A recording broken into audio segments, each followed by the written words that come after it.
Hubo cambio de edificios porque la propuesta pedagógica de enseñanza, de aprendizaje, tenía que seguir creciendo. San Andrés está frente a un momento único en su historia de poder consolidar toda la escuela en un solo lugar.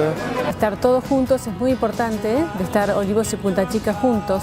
Alumnos de secundario trabajando con primaria, primaria con jardín, en un solo sitio que te va a posibilitar eso. Como exalumna me siento súper orgullosa. Uno siente ese lazo con el colegio que es muy fuerte. Poder ser protagonista de este cambio y aportar lo que uno pueda servir a la comunidad en un momento tan fuerte de la historia es muy emocionante. Creo en la educación de St. Andrews.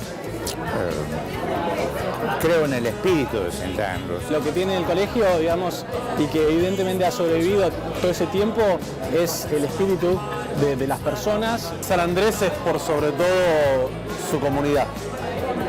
Es los alumnos, es los profesores, es la tradición. Las paredes no hacen un colegio, son las promociones y la gente adentro. Los chicos cuando terminan de estudiar el colegio, hace que lo que realmente ellos sienten y quieren, lo que les da pasión.